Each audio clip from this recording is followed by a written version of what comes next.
The world is becoming increasingly proficient at telling stories that deny God. As such, we need Thinking Christian to become as natural as breathing. Welcome to the Thinking Christian podcast. I'm Dr. James Spencer. Through calm, thoughtful, theological discussions, Thinking Christian highlights the ways God is working in the world and questions the underlying social, cultural, and political assumptions that hinder Christians from becoming more like Christ. Now, on to today's episode of Thinking Christian. Hey everybody, welcome to this episode of Thinking Christian. I'm Dr. James Spencer, and I'm joined today by Terry M. Wildman. He is the lead translator, general editor, and project manager for the First Nations version. He also serves as the director of spiritual growth and leadership development for Native InterVarsity and is the founder of Rain Ministries. He currently lives in Arizona, and we're going to be talking today a little bit about a couple of his projects. One is The Birth of the Chosen One, which is a retelling of the Christmas story, as well as just the First Nations version in general, and probably a lot of other topics as they come up. So, Terry, welcome. Thanks for being here. Hey, it's good to be here.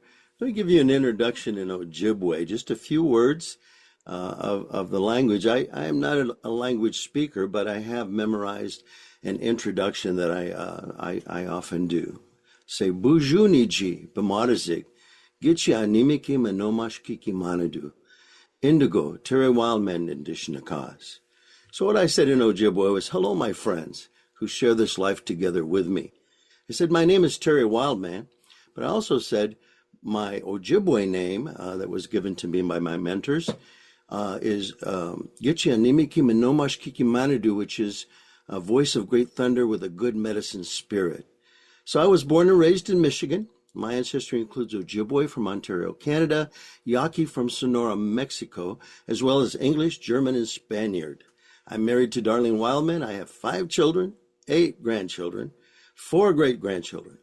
My wife and I currently live in Maricopa, Arizona, on the traditional lands of the Pima and the Tohono people. And was it ministry that brought you to Arizona?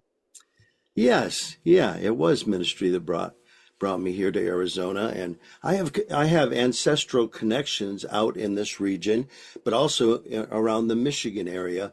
The Great Lakes region would be the Ojibwe or the Anishinaabe people, and then out here would be the Yaqui people of the Sonora, Mexico border and up into Arizona, near Tucson, and then up here in Phoenix area, there's actually a small reserve up here called Guadalupe of the Yaqui people.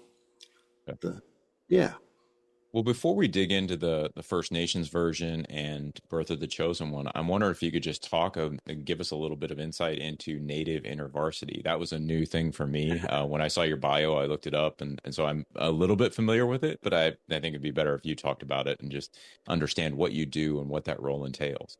Sure. Did I see on your website that you were involved with Cru? I was, yeah. I came to faith through Campus Crusade for Christ. InterVarsity and Cru are very similar. They're college campus ministries that share the gospel mostly through Bible study, from what I understand. And so InterVarsity of Christian Fellowship, InterVarsity has a native branch now, Native American branch, that's headed up by Megan Krishke. She's an Oklahoma native. So what we do is we really work on connecting with Native students in colleges and campuses. We want to focus mostly on those campuses where there's a Native population in the area. And also there are many colleges and some universities on Native reservations. So working with Native InterVarsity, I work with kind of mentoring a lot of the staff. I do a monthly Zoom meeting with them and pray with them and talk about culture and connection to Christianity and Native spirituality and Native culture, and where's the common ground? How can we better share this good story, this good news of Jesus with our people, and stuff like that. So, and then I also serve on the Leadership Council for Native InterVarsity. I've been with them for, since 2020, I think it is. So about 4 or 5 years. Is it are they mostly non-native folks who are working with native campuses Actually, in the native InterVarsity? no, we have mostly native staff. We have Mostly native staff. Okay. 90% would be native. And so that's what makes it a little bit unique and Yeah. uh, and such. I think it's really says good things about InterVarsity and Crew. Crew has a Crew Nations, Yes. which is the connection to the Native American. And I know Donnie Begay, who is part of Crew. Renee Begay served with Crew for many years. She was on our translation council for Psalms and Proverbs. Okay. Okay. We have some good connections there. And Donnie Begay also has just graduated with his PhD from NATES, which is an indigenous learning community that grants master degree and PhD degrees. We actually have our own Native American theology programs now, Oh, where fantastic. Christian Okay. theology. Yeah. Yeah, and it's really something that's happening kind of behind the scenes for many people, but more and more it's coming out in the open. And I feel like we're in a season of interest and where there's a willingness for theologians and pastors and Christian leaders to actually take a look at our Native people. What happened? What went wrong in a sense in the way that we approach the gospel with Native people and such. And so we're working on all that, Yeah. as a people and as followers of Jesus, the Jesus way, we say. You started out with the Ojibwe introduction. And if I'm saying that, if I'm mispronouncing that, just let me No, know. that's Right. good. Ojibwe. Okay. That's Okay. right. So you started out with that. How much is that spoken? I mean, I think when I think about culture, immediately I think about language. And it's such a ingrained part of every culture, language is. And so I'm wondering how frequently is it spoken, and do the various tribes maintain some sort of unique language to themselves, or is it a little more mixed nowadays? How does that? That is quite a complicated question, but I'll try to give a simple answer to that. Thank you. There are over 250 distinct languages and many sub-languages, dialects, that exist in North America only. Okay. So what happened was because of the colonial takeover, in a sense, Yes. and the boarding schools. See, in the boarding schools, they didn't want us speaking our language. We actually got punished for speaking our languages. Right. And some of those were Christian boarding schools. Matter of fact, most of them were actually run by some kind of Christian denomination, which makes it difficult, again, because of the way the gospel was presented to us was in a good way. But so what happened was you've got missionaries that are translating the scriptures, Wycliffe and other translation organizations, into our native tongue, but we're not being taught how to read it because we were an oral people and we didn't have a Gotcha. written language. Sure. So if our boarding schools don't want us to speak the language, do you think they're going to have us read our language? Are they going to teach us to read our language? They're trying to get rid of that. Yeah. And so in some sense, the left hand and the right hand of the Christianity didn't know what the other one was doing, but this time not in a positive way, but in more in a negative sense. Yeah. Um, and so because of that, I estimate, and others have estimated, that less than 10% of our native people in North America can actually speak their language. Some can partially speak it, some can understand it but not speak it. It's quite a mixture of depending on where you live, how well the tribe was able to overcome the colonial devastation that happened and maintain their language at the same time with all the boarding schools and things happening. So many of our tribes are trying to reclaim that language now, and we're at different levels of reclamation and restoration of our languages. And that's one of the reasons we did the First Nation version in English, Yeah. because our people aren't reading those Bibles that were translated. Very few of us. We're estimating maybe 2 to 3%, maybe less, can actually read the Bible that was translated years and years ago into our native tongue. And since language changes over time, those older translations are no longer speak well today to the people. So even those Bibles that were translated into our language need updating. And so, and very few people are working on that process right now, but we hope to see that change. In the First Nation version, we didn't want it to replace our language, but we wanted it to be kind of a gap in between, since we're all speaking English now. Yeah.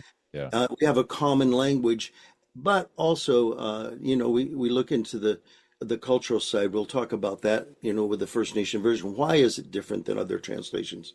Things like that.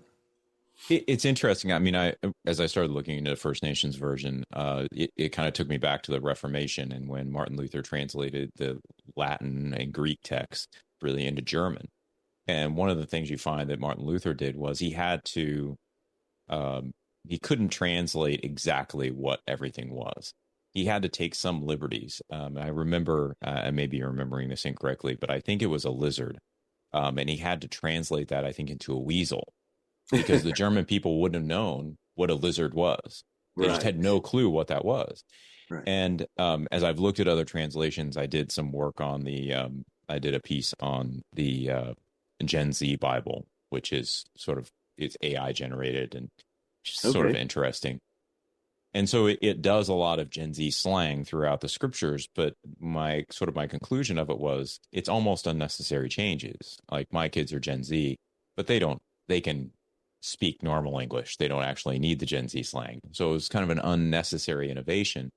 But as I look at what you guys are doing, I see it more akin to what Martin Luther had to do, is bridging this gap between what the people knew, the resources they had available to study, and then how that needed to be contextualized so that they could really understand what was going on in this translation that he's giving them. So it's just a sort of a fascinating way to think through all that goes into Bible translation, and how you're having to do some real deep interpretation, I would think, as you're translating this into There's some the First Nation version. Mm-hmm. Yeah. So go ahead and maybe just talk a little bit about how the First Nations version project came up and what the process is for the translation.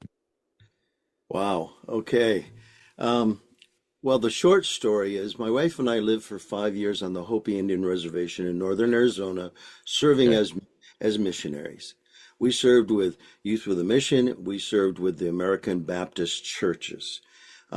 We weren't American Baptists, but they allowed us to pastor an American Baptist church on Second Mesa called Sunlight Mission, Baptist Mission.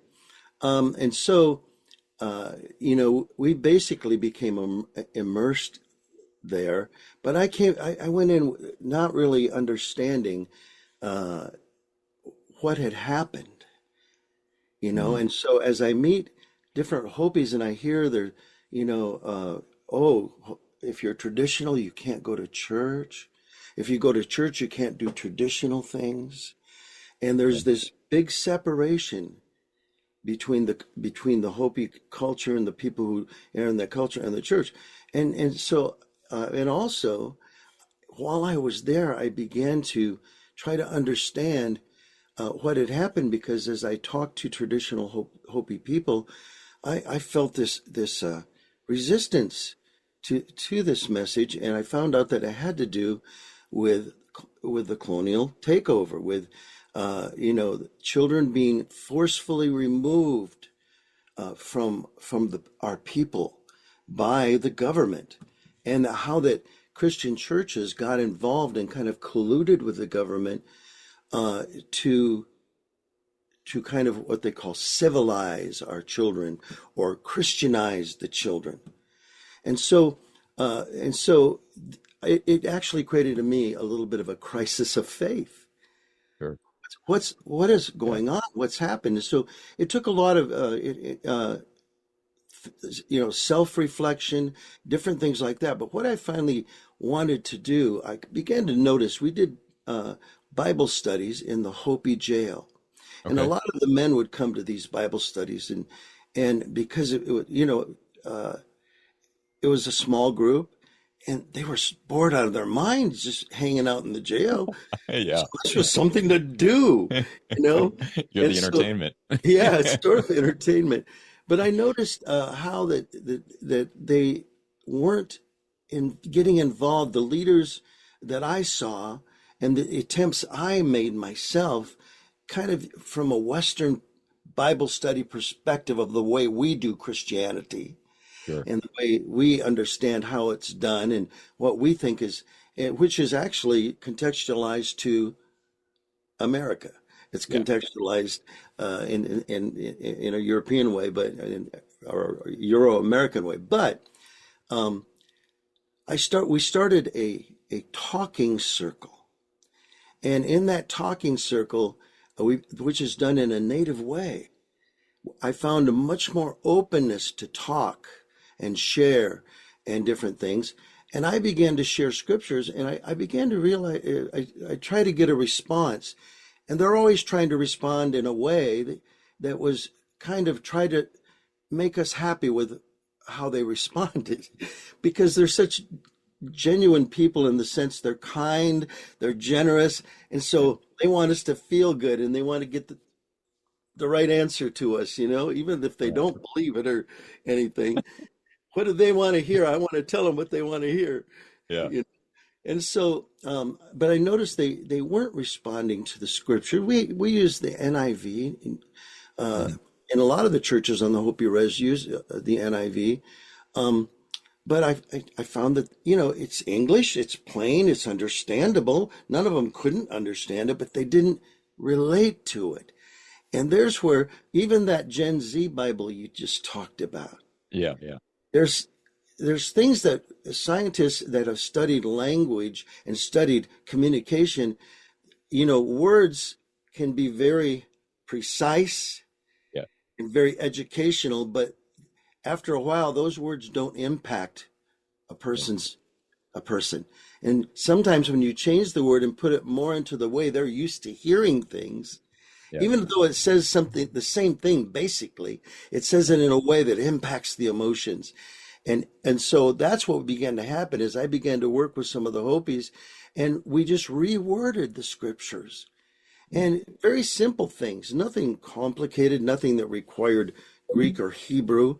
The word God, we put in Great Spirit or maybe Creator, depending on the context. Yeah. And we began to use terms like instead of disciple, you got follower, or the ones who walk the road with Jesus. Yeah. Okay. So Yeah. you have the Jesus way rather than, and so just this simple wording that I was picking up from other missionaries who had been experimenting with things, I found it was really profound. It had a profound effect. It opened up conversations. I had some of the Hopi men who aren't believers help me reword it to make Yeah. sense to native people, and they thought that was fun. Yeah. Yeah. But to do it, they had to really think about what it was saying. Yeah. Yeah. And I love that process, and everything. And so that was the beginning of the seeds of the idea. And I in my wildest dream, I didn't think I would ever translate the New Testament. Come on, Sure. you Yeah. know, I'm just I'm just this guy's kind of missionary guy, and I was raised in Michigan outside of my own culture. I've had to re-embrace my culture. I've Yeah. had to Yeah. learn. I've had to go to the elders. I've had to go through naming ceremonies and study and listen to how our Anishinaabe people think and how they look at the world and how, even though you have the NIV, native people that are traditional will read words differently than other people do Mm. because Yeah. words reflect culture, like you were saying. So Yeah. so this is a kind of a cultural translation, is what I would call it. Okay. It's not going from one language. It is going from the Sure. Hebrew and the Greek, of course, but it's Right. not. It's really going from one style of English to another style of English, an indigenous sort of vocabulary that touches in a general way some of the way our native people word things and think about things traditionally. Now there's modern native kids on the res who they would have their own res version, res talk and Yeah, things yeah. like that. But this is more of a formal translation that brings the way the elders would tell the stories to us. Yeah. And so that was the goal of it. It took me about from 2003 to about 2012 before I committed myself to actually doing a translation. Yeah. So, I mean, that's how far it was and stuff like that. So I don't know if I answered all the question there, but that was I kind think you of did. there. Yeah. Now, and then I can talk about the process if you want, how we did the translation. But uh, Yeah, that'd be great. But I just throw in, I mean, yeah, even just the way you described, the disciples, followers, and then I think you said it was those who walked with Jesus on the way or yeah, walked with Jesus on the road. yeah, Like that impacts me differently than yeah, disciples. I yeah, mean, it's just a beautiful way to think about it. And the way was what the original folks were called for a very long time, until what is it, Acts 11? I think when they're first called Christians.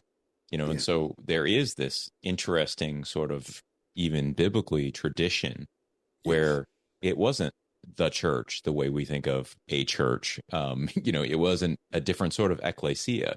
right, I did listen to or read an interview that you talked a little bit about church and the way that church right. was negatively received, and so finding a different way of conceiving of the ecclesia and what does that mean, and how does that work. And I just think it's such an interesting and challenging project, and I'm fascinated. Just before you go on to the process, I'm Sure. fascinated to know. You think about all the different things that happened to Native Americans and how still the stories and the elders survived all of it. Yes. And all of it passed down orally. So I'm assuming there aren't a lot of written documents. Am I wrong about that? Of like stories of Native Americans written down, and like we would have textual evidence for Old Testament, New Testament, or what have you. Yes, over the last, over the years, as our Native people uh, some of the stories have been recorded, some of them have been put Okay. into books and writing and things Yeah. like that. But since we have, 500 federally recognized tribes, you've got a lot of differences there, Yeah. Yeah. and so you even we had to look for commonalities. But we'd hope to inspire more tribally specific kind of English versions. Yeah. Yeah. That's what we That hope makes to sense. inspire. Yeah. But we were surprised at how well this particular kind of pan Native American translation, how well it does relate, and it has related in many ways to our people. We've gotten a really, really good response, and also from other countries, other indigenous peoples. They're using this in Africa. They're using this in Iraq with some of the indigenous tribes in Iraq. They're using Yeah. it in Mexico and Brazil, and it surprised me that it actually does speak into other indigenous cultures, and they like it translated over to their indigenous languages better than the NIV translated over. Yeah. Yeah. So they relate to it better. So those, Do you think the commonality is just sort of a fundamental difference in worldview between what would normally be referred to as like an enlightenment, modernism, heavy logic, cause and effect sort of rationality, versus more of a phenomenological worldview where you're looking at the world in its relationships more holistically? Like, is that a fair way to describe it? oh yeah, it truly is. I mean, we don't, I think, for me, going through this process and learning about another Yeah. worldviews, and then Right. saying, oh, what if I put those worldview glasses on and read the scriptures with those glasses? How Yeah. would I read it differently? Because we've been formed, many of Right. American Christians have been formed by whatever worldview they were brought up in, Yeah. and whatever kind of Christianized worldview they were presented and formed in Yeah. which there's many different kinds of those. Right. A lot of times I think we've overemphasized the unity of Christianity. I believe that we're supposed to be unified, Yeah. but when you have 40,000 denominations and Right. such, you begin, and Native people, that was one of the first things they critiqued Christianity about. Well, you guys, you're reading one book, but you all argue and read it differently. So Right. Right. which one are we supposed to believe? Do we believe the Baptists or the Methodists or the Episcopalians? Which Jesus do we Yes. follow? The dark side of the priesthood of believers, right? Yes, yes, um, absolutely. no centralized authority. Very interesting. Yeah, let's dig in. I'm interested to hear about the process a little bit and how you went about it. You mentioned that this way, it's not a translation from the Greek or the Hebrew, and so it's Well, a actually, it is. rewording. Oh, it is. Okay, In the beginning, that's what we started. What I started with was gotcha. Sorry, wording. I Then, heard you wrong. Okay, yeah, but then we did delve into the Hebrew and the Greek when we did the translation. very cool. Yeah. So, what did you find as you were going through that? I mean, um, because Greek and Hebrew scholars, they I would think would kind of gel with this. They, finding interesting ways to express. I would say I was more Old Testament, so I did my PhD in Old Right. Testament. So Hebrew, you do have these words that don't cleanly translate over into English in any way. You're always doing some damage to them when you're pulling them over. And so I would Exactly. think that being freed up to say, yeah, forget that translation, rethink it, Yeah. especially with a Hebrew worldview, which I would guess would jive very well with more of a Native American Oh, perspective. yeah. There's more commonalities there for sure. Yeah, yeah, I Yeah. would think so. So yeah, so how was that? How did that work? How did that? Is the whole thing translated from Hebrew and Greek, and then sort of Mhm. rephrased into this different form of Well, English? well, since I am not a trained translator, Yeah, we ended up connecting up with through just because when I committed to the project, I didn't know how am I going to do this? How is anyone going to take us seriously? You know, sure. I mean, I knew I had Hebrew 101 and Greek 101. I knew a little bit about what you're not supposed to do, um, and things like that. And I have a good Bible. I use Logos Bible software, Sure. and I'm able to delve into. I have 40 translations into English. I Wow. have maybe as many commentaries from the Hebrew and the Greek, Yeah. and that I can look at. So I'm depending on the scholarship that's already there. And people don't realize today that most of our Wycliffe translators and our translators that have translated the Bible into other in South America and Africa and other places, they weren't Hebrew scholars, but they knew how to access the Hebrew scholars. Sure. And that was what I did is I trusted, Yep. but I didn't trust just in one. I looked at Yeah. different sides of it. But one thing that became really helpful was the United Bible Society has a Mm. translator's guide. Okay. And that translator's guide was done by Hebrew and Greek scholars to help translators who are translated into other languages and other Yeah. cultures.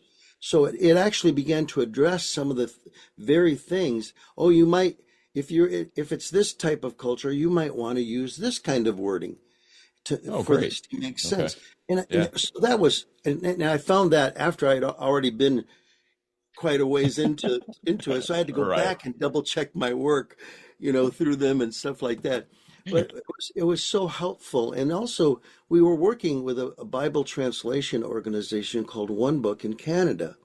And Okay. One Book was founded by Dave Olson, who was the head of Wycliffe Canada for many years. And he has 50 years of translation experience into other cultures in the Philippines and other places like that in translating the Bible, and so he became our initial consultant to help us with this. But what we liked about the One Book was One Book has a philosophy that it is the indigenous people that get to make the final decision on how it's supposed to be worded, not the missionary. Okay, so they empowered the indigenous people to do the translation and gave them tools and funding and help. And they connected with us Yeah. and they said, "We like what you're doing, Terry," which was a yay, you know. I could get some credibility here, you know. And I've got someone that's looking over my shoulder and say, "Am I doing this right? Is this really what the Hebrew and Greek means? And am I being too loose with it or whatever?"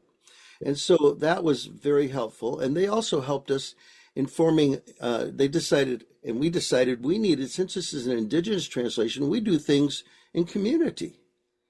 So we formed a small community of indigenous people from different tribes all over the continental U.S. We call that Turtle Island. All over Turtle Island, we brought them together, and we had the same idea and the same vision. I made sure through relationships I had built over the years of traveling and sharing with all these different tribes. We had Navajo, Choctaw, Kiowa, Cherokee. I mean, we had, by the time the First Nation version was done, we probably had 25 different tribes, people from those tribes have input into it. And some of them were Fantastic. college Yeah. students who were just reading it and giving feedback. Native college students. But we also had a few scholars look at it and give us feedback and such. So in that process, we spent 2 weeks in Canada at a retreat center, bringing all of our council together to work on how we're going to do this translation.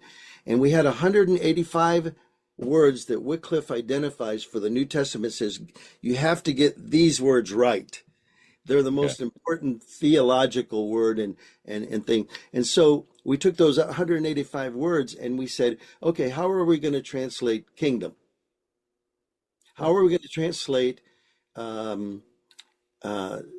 church? How are we, all these different words that are important. How are we going to translate priest? And things like that. And so we just worked through them all, came up with a way to convey that in English. But we got 40 English translations that have already done the work. Right. And as I would look down through all the different translations, I didn't always feel like I had to delve deep into the Greek for every single Sure. thing. But there are certain words I did need to. And I think that's what good translators do. They know there are theological issues. There are, where a translator actually has to make a theological decision. Yeah. But you get a feel for it, so you're not doing it every time. You kind of get That's right. That's right. And so, and you try to remove bias, but you know you're biased. Yeah. And that's why we had people from different Christian denominations work on this together to kind of hopefully minimize bias, at least reduce it somewhat. So that was so what we decided finally was that that I would do the initial translation work. Okay. And then they would all review it, and we did it over the internet on Google Docs. Yeah. And ever so often we would get together, maybe on Zoom or something like that, and actually, or on the phone, we would talk to each other when there was something that we may not have all seen exactly the same on. So we're going to work through that process, and so we did that. Over the years, and so Google Docs was our our modern smoke signals. It really sounds like a labor of love, because I can't imagine that didn't take. How long did it take you from start to finish? Well, if you don't count the work I did prior to starting this, which was several years of work, the actual project took 5 years with the Translation Council to get finished. So you can see that took some time. And in the meantime, I was pastoring a church for 4 of those years. Oh, wow. So a small native church in Michigan. And so I was I was only able to give half my time. And you know how when they say that I was pastoring half time, right? Yeah, I mean, I There's can't not imagine that wasn't actually full time. well, But there's no such thing as half-time pastoring. There's only half-time pay. there you go. So yeah, and so it was a challenge, and it got stressful for me at times. As a matter of fact, I had to make a decision around 4 years in because of a heart attack that I Okay, had at the time. I made a decision that I'm going to move out of the pastoring and really dedicate myself finish this up. to finishing the translation and getting it published. And that's where InterVarsity Press came in part of the way through, and Native InterVarsity staff got involved in becoming reviewers for the translation also. That's great. Yeah, Yeah. it's very cool. I, obviously it's for a particular audience. I mean, your target market is pretty established. But have you seen other people outside of the native setting pick this up and appreciate it? I mean, I know you mentioned, sort of the overseas and the international, churches in Africa, those kind of things. But um, beyond that, do people resonate with what you're trying to do? Have you gotten good response from it? Yeah. Can you believe that the um, chaplains at prison ministries Mm, get a hold of it? The different organizations that are not necessarily Christians, but they might have Native Americans in their group, in their things like veterans. yeah, The sure. U.S. Veteran Association actually orders boxes of it because they found it to be very welcomed among Native people. But here's what they said: but non-Native people are liking it. Yeah, that's what I It's wondered. helping them Yeah, in a different way to hear the words of Jesus in a way that's different than the television evangelists and all these different ways they've heard it in the past. And yeah, and, and it comes across more organic, more fresh, yeah, than what many of them, most people, I would say a lot of people that have gone to church and maybe been uninterested, maybe left church, have come back. You wouldn't believe how many people have said they were in a process of deconstruction yeah, and that they couldn't read the Bible anymore. But yeah, they said, I found the First Nation version and I've fallen in love with the Bible again. This is the yeah, kind, so yeah, surprisingly, in some sense, even though our target audience had been Native people, it tells me something. It tells me that our Native people have something of incredible value to yeah, offer outsiders. yeah, yeah, And so we say that we did this for our Native people, but all are welcome. It's our gift also to the dominant culture to yeah. look at us differently and begin to think about Native people from a different perspective. And because of this, I've done hundreds of podcasts Yeah. like this one, Yeah, and yeah. I've been able to tell the story. And sometimes I run into people who really have no idea of what our Native people have been through, why Christianity hasn't taken root Mm, deeply among our people, why so few are attending church and responding to this message, and why is that the case? Is it because of their Native spirituality, or is it because of the bad way the gospel came to us? right, You know, and right. the misinformation that was presented to us, and even loving people got caught up in doing the wrong things, Yeah, thinking they were helping us. In the long run, they were hurting the gospel message. right. Because when you take something as beautiful as this gospel, the story of the Son of our Creator, offering and giving his life so that we can have life. You know, when you tell that story the right way, it resonates with our Native people. We understand self-sacrifice. We have stories of those who gave their lives on behalf of others to bring life. And even looking at the whole animal world, every animal is offering its life so that we can live. It's a sacrificial gift that we should respect and honor see, that's a native viewpoint that I think our westernized viewpoint has kind of, Yeah. set aside a Yeah. lot. Yeah. I believe we can speak into that and bring out ways of understanding. If you read the Hebrew scriptures and the parables of Jesus, you'll find there's an incredible connection to the creation around us, to the plant world, to the animal world, and everything like that, to the sun, moon, and stars. It's all there. But we tend to gloss over it in our Americanized Christianity, where our native people don't.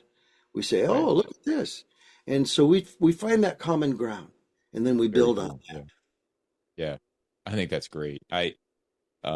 I was just reading a book here recently, and this gentleman was talking about the sacred authority in all things, and he's really doing more political theology and those kind of ideas. But the way he talks about the sacred authority as being natural and real and embedded in just the intrinsic reality of everything that's there, it leans into something that I can envision being in something like the First Nations version, where you'd have this sort of sacred feel of all things. Mhm. Everything has this sense of sacredness because God created the whole thing. And so there's a respect for everything that you run into, as Absolutely. opposed to the way we often segment it off and kind of look at it in terms of compartmentalizing this from this, from this, from this. I could definitely see that fitting very well with the biblical story. And I would say even the conversation I had recently with a gentleman who was writing on the beatific vision and this participation with God, being in the presence of God as the goal and aim of the Christian life. Again, we tend to lose that in I Yes. think a lot of our English translation. And and God gave us creation, Yes. actually have something that we can touch and feel to draw near to Him. Right. He's Right. his. I mean, we have the Bible, a written Yeah. scriptures from the Hebrew people, and others that have found this incredible human being who walked among us. The Creator come down. He took on human flesh. He did all these things. Our native people don't have that story, and I think it's a good story to bring into our cultures. See, the problem was the European westernized Christianity kind of said they don't have anything of value. We have to stamp out what they believe and replace it with what we believe. Well, that doesn't work. And Okay. the result today among our native people and how many are embracing the gospel Yeah. is a sign that we're not communicating the gospel correctly. Well. you know and so we and this works anywhere you go. Yeah. It's not just our native people, but we have a special uh, situation here, is that we're the indigenous people of the land. The settlers came from another place, and then they're claiming the land that's not theirs, and they're trying to use the Bible to justify it. Okay. Right. Yeah. Okay. And so why would a native person want to read a book that justifies colonization of their people and Right. mistreatment of their people and all this kind of stuff? So there's Yeah. all that is a part of what has to be overcome. And we're hoping that this First Nation version is a step in the right direction. Yeah. That's our hope. It's not a perfect translation. Right. You know, even all of our native people won't agree on how everything was translated, but it's enough to open the conversation more, and Sure. and it has done that hugely. InterVarsity Press says that they've sold over 80,000 paperback and hardback versions of it. That's fantastic. Oh Yeah. man, that was Yeah. unexpected. Unbelievable. Yeah. Yeah, That's and great. and so there's a lot of non-natives, and if you go on Amazon.com and look at the reviews, Yeah. you'll see some native reviews, but percentage wise, you're going to see less native reviews, and less and natives aren't usually wanting to put their views out there, Sure. Yeah. Yeah. where other where Right. Normal. Yeah. Everybody I wants totally to get it. know what they think about it, Yeah. So but are you looking to do it's the been very same thing positive. with sort of Birth of the Chosen One? I know I want to get to that before we kind of come up on Yeah. our end time, because it just seems like such an intuitive thing to start with the Christmas story, Christmas story, Easter story, and these real building blocks of the gospel, right? Christmas story, Easter story, resurrection, kind of interesting building blocks. So yeah, talk a little bit about the Birth of the Chosen One and what you're attempting there. Well, the birth of the chosen one is actually directly from the text of the First Nation version. Okay. Very Okay. cool. It's just From Luke. pulled out. It's Yeah. pulled out and put in. There might have been a couple wording changes that we made, so we call it that it's adapted from the First Nation version. Okay. But one of the things in the very beginning of this project, before I ever committed to a translation, I wanted to. I started doing the Christmas story, and I shared Okay. it on the internet, and I shared it on Facebook, and things, and everyone kept saying, "Oh, we need a book like this. We need a book of the Christmas story," because people were responding. Churches were using it for their Christmas programs. Native Yeah. churches were using it, things like that. So I decided to do the Christmas story. We called it Birth of the Chosen One. I actually self-published an earlier version. Okay. Yeah. Okay. And that was my test. And it was so well received that helped me say, okay, I think we're on the right track. I want to keep pursuing this. And I did another book called When the Great Spirit Walked Among Us. That's the four Gospels harmonized, which Okay. I know you can't harmonize the four Gospels, but we did our best to bring it Understood. together from the viewpoint of harmonizing it in a way a storyteller might harmonize stories, Yeah. you know, Yeah. Yeah. storyteller perspective. And Sure. so Birth of the Chosen One, InterVarsity Press liked what we did, but it was too long. I did both Luke and Matthew and harmonized them in my original. And they said, let's do a smaller book and Yeah. let's redo the artwork. And I had an artist that we were going to use, but he wasn't available this time. And so he says, get someone else. And so we found some indigenous from the Miami Nation of Indians of Indiana. You've got Hannah and Holly Buchanan, who we know personally. And we've done reconciliation work together with the Miami Nation of Indians of Indiana. And so they're the artists, both their sisters, and they're the artists to do this book, which has come out beautifully. Fantastic. Yeah. Yeah. And Really nice. in the back, there's actually a story. Parents can read note to the parent Okay. explaining why about this translation and how they can help their children understand what's happening here, because we got teepees. We got Right. Right. you know Yeah. Yeah. stuff and stuff. I, But yeah, well, so Terry, that I love it. I end these episodes all the time, and I ask every guest the same question. So I'll end the same way with you. It's a big question, so feel free to take a minute with it. But what do you think that the church today needs to be thinking about in order to be and make disciples more faithfully? What are we missing out at this point? well, I'll say this, uh, and I've shared this before, and Hmm. often when this kind of a question comes up, um, I share this, and this is a personal experience I had with God through, well, I believe, the Holy Spirit. Yeah. So I'm actually gonna read it, so I shorten it down. Okay. Okay. I once had a picture in my mind of several pottery jars. Some of them had First Nations designs on them, some Celtic, some African, Asian, and many more. I saw a hand pouring water into each jar. It was like the Creator was saying to me that He has poured some portions of His gifts of grace into each ethnic group. Mm. Gifts of grace that can only come to others through each ethnicity and culture and in relationship with them. So this picture has remained with me for many years. This was kind of Yeah. this is what the First Nation version was doing. So I tell people we need to, the church today, to reach people, needs to begin to speak their language and understand the cultures of who we're talking to, and also look at what's happened in the past. Has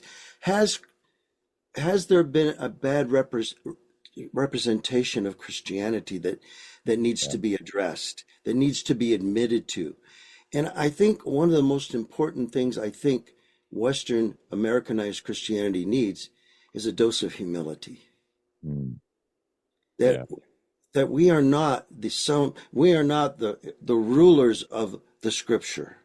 We are not the only ones that can interpret the Scripture properly, and that Scripture might be able to be interpreted differently through different lenses, and especially as more and more as we look back at what the original culture was and how they looked at the world, we might see that the way they looked at the world might resonate more with an indigenous culture or with other people in a different way than it resonates with us.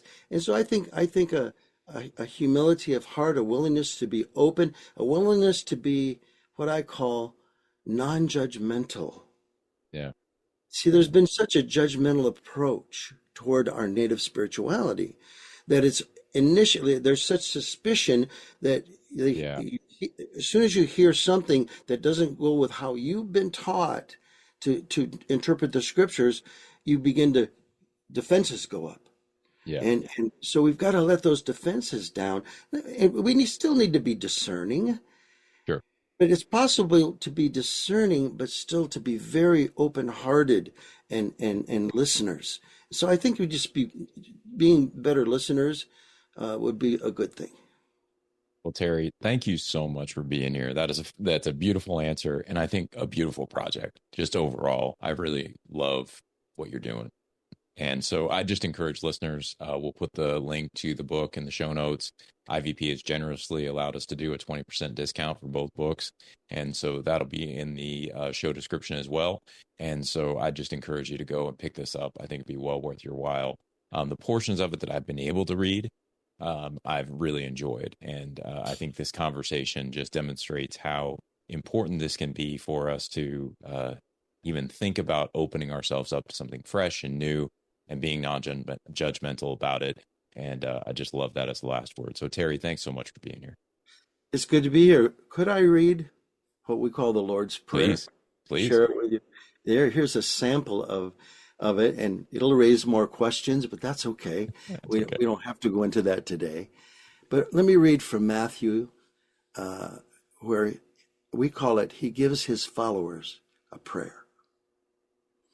O great Spirit, our Father from above, we honor your name as sacred and holy. Bring your good road to us, where the beauty of your ways in the spirit world above is reflected in the earth below.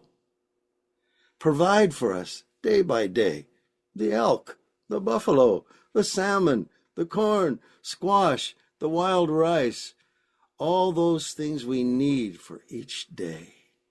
Release us from the things we have done wrong, in the same way we release others for the things done wrong to us.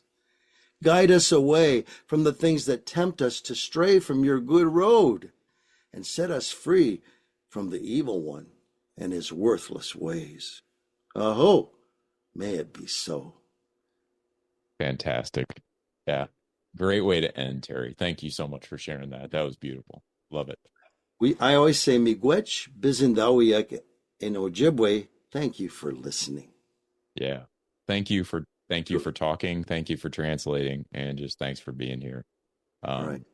Appreciate it, Terry. We will catch everybody on the next episode of Thinking Christian. Take care, everyone. Just want to take a second to thank the team at Life Audio for their partnership with us on the Thinking Christian podcast.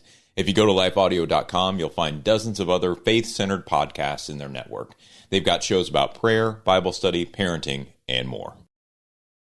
Feeling stressed? Let's take better care of you. I'm Bonnie Gray, the host of Breathe, the Stress Less podcast. Subscribe at lifeaudio.com.